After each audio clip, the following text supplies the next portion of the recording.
March 20th, 1944. 21,000 feet over the Adriatic Sea, south of Vienna. The B-24 Liberator shudders as flak bursts nearby, black clouds punching holes through the thin air. Inside the aluminum fuselage, Staff Sergeant Joseph Joe Klein grips his waist gun, knuckles white despite the cold. The aircraft smells of oil, cordite, and heated metal. Below him, the continent of Europe is burning, but what Joe is thinking about isn't Germany. It's Detroit. It's California. It's the factory floor thousands of miles away that somehow made this impossible machine exist. The Liberator banks slightly, engines roaring in uneven harmony. Four Pratt & Whitney R1830 radials strain at full power, their vibration rattling through the bomber's frame. Joe knows this sound well. He's heard it in training, in combat, in nightmares. What he doesn't know, what almost no man flying over enemy territory truly understands, is how unlikely this aircraft once was, and how radically the war changed to make it inevitable. 3 years earlier, the idea of producing heavy bombers by the tens of thousands bordered on fantasy.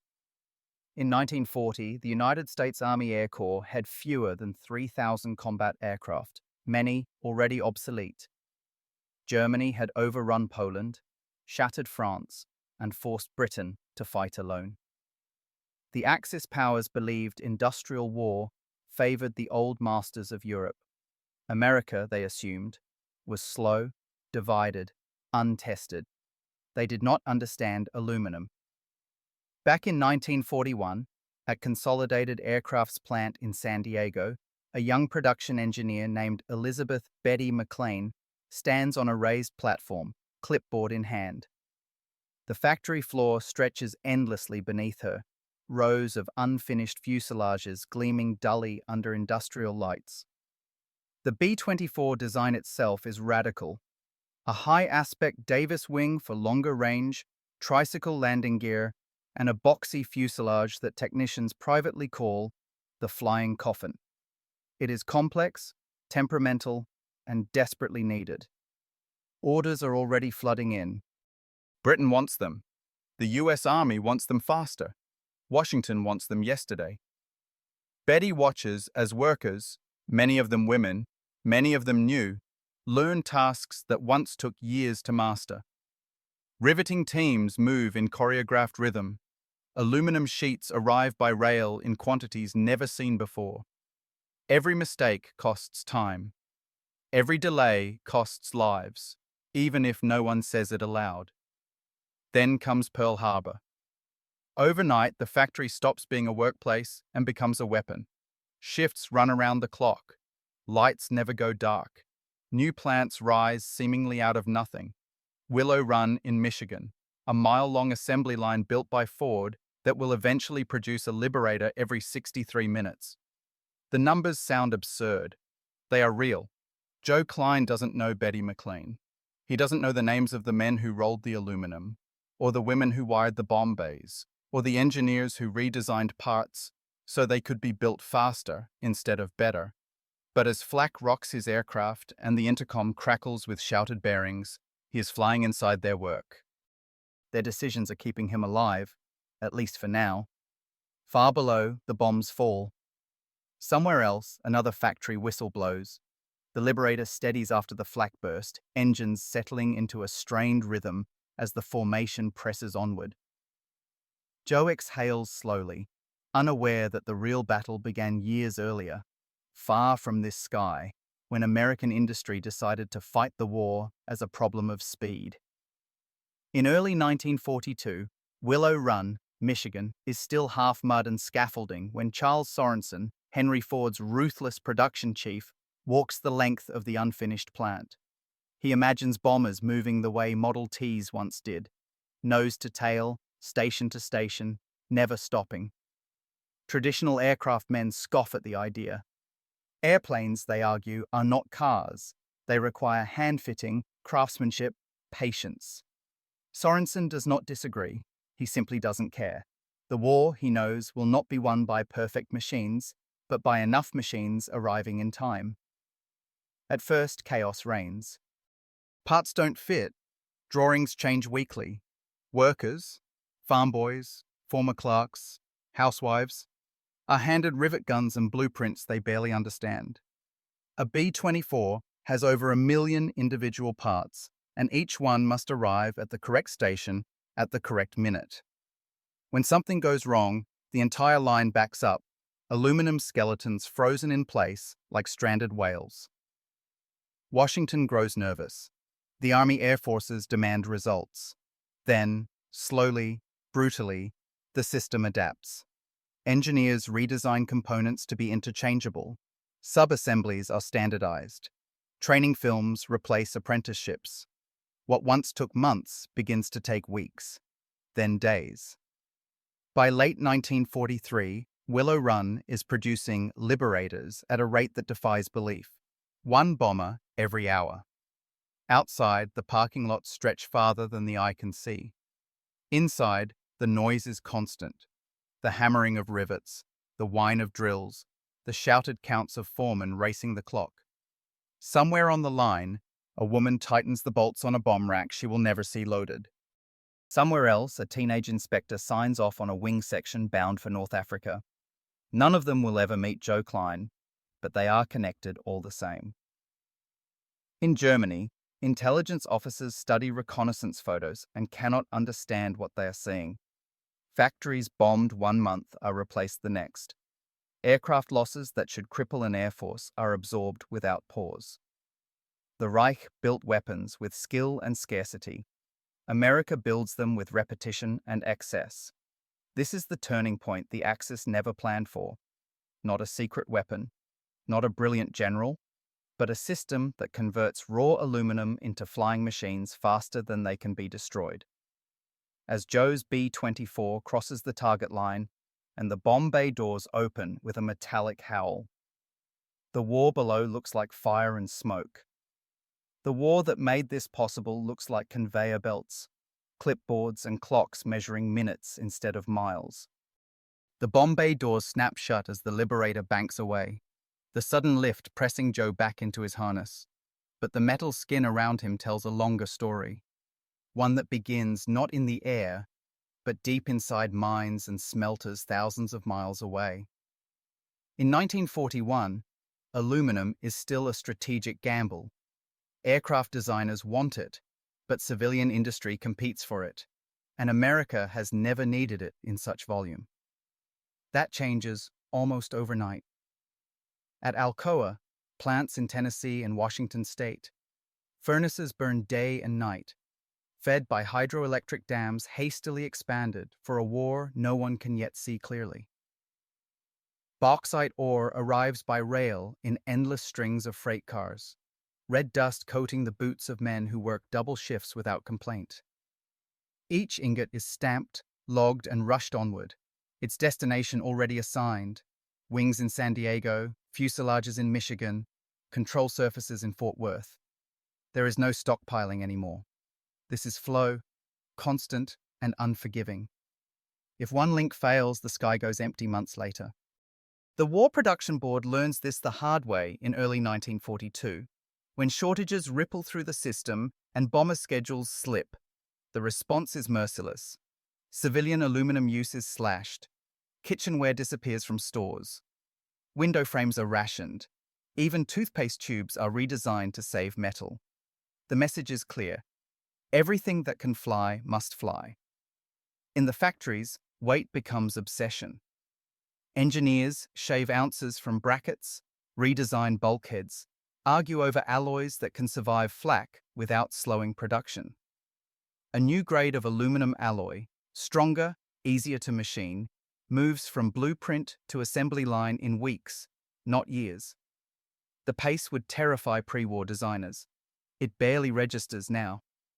Women step into roles once reserved for craftsmen with decades of experience. They learn to read stress diagrams, to feel flaws in metal with their fingertips. Rosie the Riveter is not a symbol here. She is a necessity. At Willow Run, quality inspectors work in shifts timed to the clock, not the sun. They know the rumors: German fighters massing, U-boats hunting transports. But their enemy today is delay. Every hour lost is another crew flying without replacement. Across the Atlantic, German planners count aluminum too, but theirs is rationed by scarcity and bombing. American aluminum is rationed by ambition. By mid-1944, the numbers become surreal. Aircraft production exceeds losses so completely that new bomber groups form faster than airfields can be built. Pilots joke darkly that they are flying yesterday's planes because tomorrow's are already waiting. Joe Klein doesn't know the name of the dam that powered his aircraft or the miner who dug its ore, but he feels their presence when the controls respond under his gloves. The Liberator is heavy, imperfect, but replaceable. And that, in this war, is its greatest strength. The Axis fights to preserve machines. America plans for their destruction and builds more anyway. As the formation reforms and turns for home, aluminum fragments drift down through the smoke below, already obsolete, while thousands more are being shaped into wings back in factories that never sleep. The aluminum fragments vanish into cloud as the Liberators level out. But half a world away, on a flat stretch of Michigan farmland, a different formation advances with mechanical precision. It is June 1943 at Willow Run, and the factory floor hums like a living organism. Conveyor lines stretch for nearly a mile, longer than many airstrips overseas, carrying skeletons of bombers forward inch by inch. Here, time is measured not in days, but in minutes per station. A foreman checks his watch as a fuselage rolls past, behind schedule by 90 seconds, an eternity. Henry Ford II walks the floor with engineers and army officers, boots echoing on concrete, eyes fixed not on elegance but throughput. The B-24 is not beautiful here. It is divisible. Wings are assembled in parallel bays, tail sections arrive from subcontractors already wired, already skinned. Nothing waits for inspiration. Everything waits for the next rivet. Workers speak in shorthand. Station numbers, defect codes, production rates posted hourly on chalkboards that erase yesterday without sentiment. There are mistakes, of course. Early aircraft suffer from misaligned panels, wiring faults, hydraulic leaks. The Army Air Forces grumble, then adapt. Field crews modify planes as doctrine evolves. The factory adjusts again. What matters is velocity. By late 1943, Willow Run produces a bomber every 63 minutes. When the line hits its peak, a completed B-24 rolls out the doors each hour, its engines run up immediately, its crew sometimes assigned before the oil cools. Test pilots barely have time to memorize serial numbers. Some aircraft fly directly from factory to combat theatre within weeks, crossing oceans faster than pre-war planners ever imagined. The human cost is hidden in plain sight.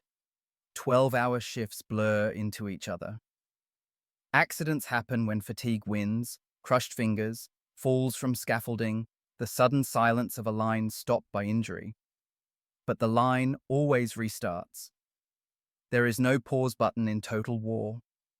Women workers pin photographs of sons and husbands to lockers, rivet guns thundering inches from their ears as they work with a speed that would have been unthinkable 2 years earlier.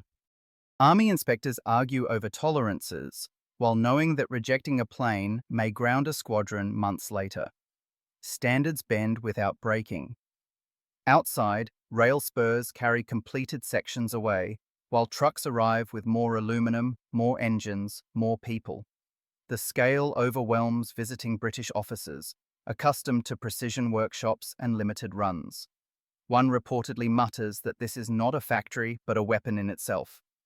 German intelligence hears rumours, numbers too large to believe, output that defies logic, and dismisses them as propaganda.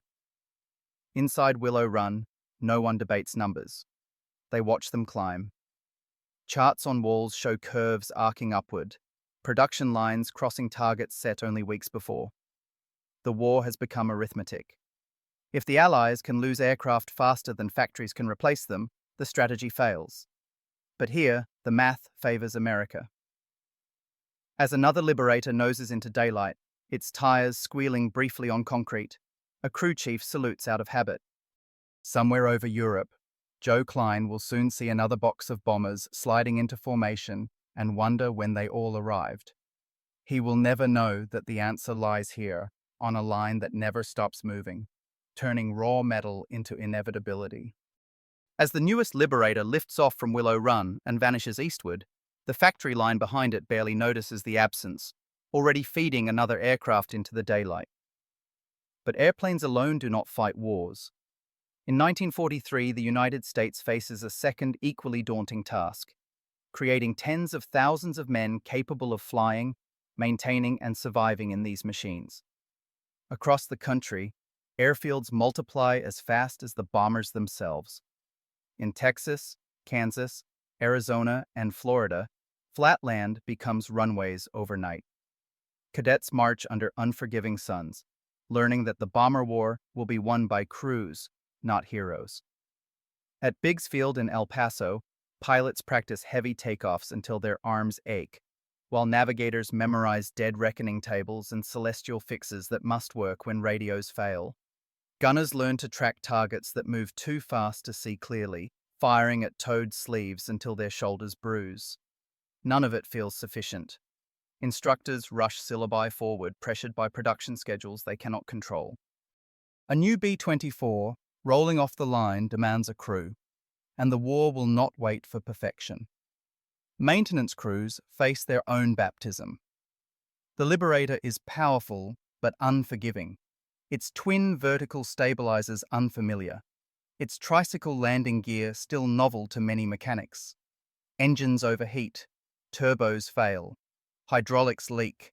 Each flaw becomes a lesson passed on in chalked notes and shouted warnings. The training pipeline stretches thin, but it does not break. Men arrive barely knowing engines and leave able to rebuild one in the dark. The human flood keeps pace with the industrial one. By 1944, entire bomber groups form almost overnight, their aircraft and crews meeting for the first time on overseas soil. At airfields in England, ground crews uncrate planes still smelling of factory oil. Crews paint nose art before they fully understand their stations, laughing too loudly to hide the tension. The sky fills with unfamiliar call signs, formations growing larger by the week. German observers notice first. Reconnaissance reports speak of airfields expanding, dispersal areas overflowing, bombers parked wingtip to wingtip. Luftwaffe commanders argue over whether these numbers can be real. They underestimate the training machine behind them. In America, the loss rates are already factored in. Statistical officers calculate crews needed per mission, aircraft needed per month, aluminum needed per day. It is cold arithmetic, but it keeps the system honest. When Joe Klein's crew lands after a mission over the Ruhr and finds replacement aircraft waiting for losses suffered that same morning, the message is unspoken but unmistakable. The war is not being fought plane by plane. It is being fought in bulk. At night, crews write letters home describing the noise, the fear, the cold. None mention how replaceable they feel in the face of endless production. Yet that very replaceability is what allows them to keep flying. The Axis bets on exhaustion. America bets on volume and time. As training fields continue to empty into the skies of Europe, the flood shows no sign of slowing. As the steady stream of newly trained crews pours into England, the character of the air war hardens. By early 1944, the bomber formations no longer surprise anyone. They arrive on schedule, in daylight, in numbers that darken the sky, and German defenses respond with everything they have left. Over Schweinfurt, Regensburg, and Berlin, flak bursts stitch the air into lethal patterns, black puffs blooming with mechanical precision. Inside the Liberators, the sound is unforgettable. A heavy, concussive slap against aluminum skin, followed by the rattle of fragments tearing through fuselage frames. Joe Klein grips his controls as the aircraft shudders, watching another bomber peel away trailing smoke. There is no time to look back. Fighters appear next. Messerschmitts and Fokker-Wulfs slicing through the formations, cannon fire flashing white in the sun. Gunners shout bearings, tracers crossing like threads pulled too tight. Losses mount. Entire crews vanish between breakfast and dinner, and yet the formations keep coming. German pilots begin to notice something unsettling. The gaps close faster than expected. Yesterday's losses are replaced by today's arrivals. Airfields thought destroyed are active again within weeks. Even as American bombers fall in alarming numbers, the flow from factories and training fields does not slow. The Luftwaffe, already strained by fuel shortages and pilot attrition, finds itself fighting an enemy that absorbs punishment without pause. American planners watch the casualty list grow and do not blink, not because they are indifferent, but because the math still works. Production outpaces destruction. Escorts extend deeper into Germany as P-51 Mustangs join the fight, their long range turning the bomber stream into a moving fortress. German interceptors suffer losses they cannot replace. Each shot-down fighter represents months of training and scarce fuel. Each downed bomber is a statistic already accounted for. The imbalance becomes brutal. Ground crews in England work through nights repairing damage, swapping engines, patching holes with speed born of repetition. Bombers land riddled with flak, sometimes missing entire sections of skin, and fly again days later. The aluminum proves forgiving, resilient in ways its designers hoped, but never fully tested. In the air, crews learn a grim rhythm: fear, focus, relief, repetition. There is no illusion of safety, only endurance. German cities burn beneath the formations, but the true damage is psychological. The sky no longer belongs to the defenders. It belongs to the schedule. German commanders report that even successful interceptions feel meaningless, swallowed by the scale of what follows. Joe Klein survives another mission and counts empty bunks that will not be filled again. Then he looks outside and sees fresh aircraft taxiing in, their paint unscarred, crews unfamiliar. The realization settles in quietly. This is not a battle the Axis can win. Not because their pilots lack courage, but because they are drowning under an avalanche of metal and men that never stops falling from the sky.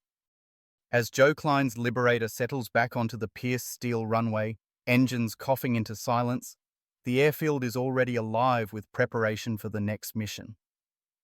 In briefing huts, officers move markers across maps with practiced calm, calculating routes that assume losses as a constant, not a tragedy. By mid-1944, the air war has crossed an invisible threshold.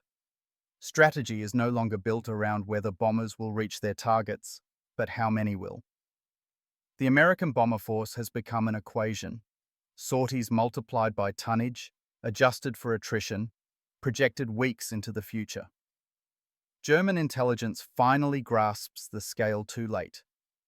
Reports from industrial centers show factories hit again and again, repaired just enough to be destroyed once more. Rail yards are cratered faster than crews can clear them. Oil production plummets, not from a single decisive blow, but from relentless repetition. Each raid compounds the last. In Berlin, planners argue over priorities: fighters, flak, fuel, but every solution requires time they no longer possess. The American system has compressed time itself. What once took years now takes months, then weeks. New bomber groups arrive in England as older ones rotate home or are destroyed, the balance never tipping back. The psychological effect spreads through German units. Pilots speak quietly of endless formations, of contrails that seem to stretch from horizon to horizon. Civilians begin to sense the pattern too: air raid sirens that no longer signal a single attack, but an era.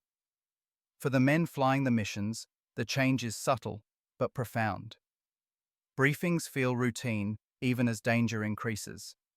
Crews talk about production numbers they overhear, rumors of factories turning out planes faster than losses can erase them. It is both comforting and unsettling. Individual survival feels smaller inside such scale. Yet it is precisely this scale that keeps them alive. Replacement aircraft mean missions continue without desperate improvisation. Spare parts mean damaged bombers fly again. Escorts mean fewer funerals than there might have been. The war has become industrialized in the fullest sense. Aluminum, fuel, labor, and lives are inputs and outputs in a machine that no longer depends on singular victories. German commanders still fight with skill and courage, but they fight against momentum itself. Joe watches another formation lift into the haze and understands something no propaganda poster could convey. The outcome is no longer a question of tactics or bravery. It is a matter of arithmetic already written on factory chalkboards thousands of miles away. The arithmetic becomes visible in the air by late summer 1944. German fighter response times slow, formations appear thinner, and once feared interceptors break off earlier than before. Over central Germany, Joe Klein watches a lone Messerschmitt climb toward the bomber stream, fire a short burst, then dive away, fuel or ammunition already running low. This is not cowardice. It is depletion.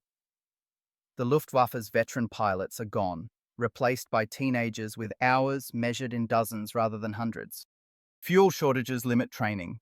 Aircraft sit idle for want of parts that factories can no longer produce under constant bombing. American planners notice the shift immediately. Bombing accuracy improves as opposition weakens. Targets once considered too dangerous become routine. Synthetic oil plants burn, refineries fall silent, and transportation networks unravel. On the ground, German armor units wait for fuel that never arrives. The air war's industrial logic now strangles everything beneath it. For the bomber crews, survival odds quietly improve, though the danger remains lethal. Loss rates drop not because flak is gone, but because fewer fighters reach firing range. Escort pilots range freely, hunting rather than reacting. The sky belongs to the Allies in a way it never truly had before. In factories back home, production does not slow in response to success. It accelerates. War planners fear complacency more than exhaustion. New variants roll off lines with improved range, payload, and survivability. The Liberator remains imperfect, but it is everywhere. German officers capture downed airmen and interrogate them, hoping to find weakness in morale or supply. What they hear instead is disbelief. Crews who barely understand how many aircraft exist, only that there always seem to be more. The psychological weight becomes crushing. Each raid signals not just destruction, but proof that the system behind it remains intact. Joe Klein completes his tour and rotates home, replaced by a crew that has already trained on newer aircraft. His war ends not with a decisive moment, but with quiet acknowledgement that the machine will continue without him. For Germany, there is no such relief. The cracks in the sky widen until the structure collapses beneath them.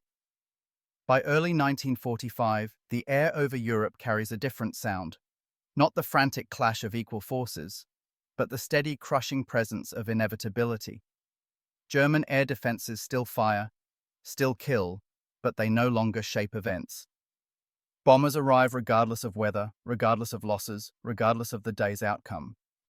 In the Reich's remaining factories, managers face choices that would have been unthinkable years earlier. Which machines to save, which to abandon, which skilled workers to move underground, and which to leave exposed. The American bombing campaign has not merely destroyed output, it has destroyed predictability. Schedules collapse. Promises mean nothing. Meanwhile, across the Atlantic, predictability has become a weapon. Production graphs remain smooth, rising lines unbroken by setbacks overseas. When a plant is retooled, it is not to recover, but to expand.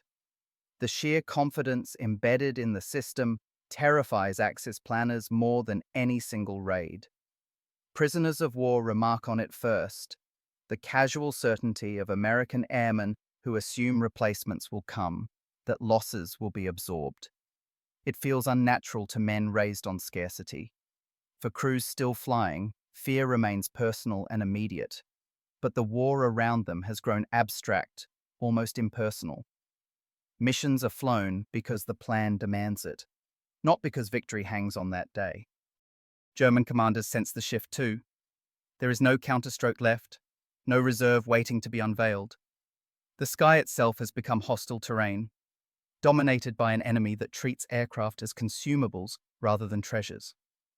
When cities fall silent beneath the bombs, it is not shock that follows, but resignation. The aluminum avalanche cannot be stopped, only endured until it passes, and it never does. As Allied armies advance on the ground, supported by air power that never pauses, the truth becomes unavoidable.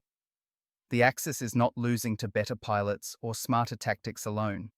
It is losing to a factory system that has turned scale into destiny. In the final weeks of the conflict, as Allied columns push across a shattered Germany, the bombers still fly, not because they are needed to decide the outcome, but because the system that built them does not know how to stop. Airfields across Europe remain crowded with aircraft awaiting orders that come almost out of habit. The war has been decided not by a single strike, but by a rhythm established years earlier on factory floors, thousands of miles away. At Willow Run and plants like it, production only gradually slows, workers still reporting for shifts even as headlines announce surrender. For them, the war was measured in quotas, inspections, and rivets driven home under fluorescent lights. The B-24 Liberator, produced in numbers exceeding 18,000, becomes the symbol of this transformation. Not the most elegant bomber, not the most loved, but the most present. German officers touring captured airfields after the surrender stare at endless rows of aircraft with expressions that mix disbelief and clarity. They understand now what they could not counter then. No strategy could overcome an enemy that turned aluminum into inevitability.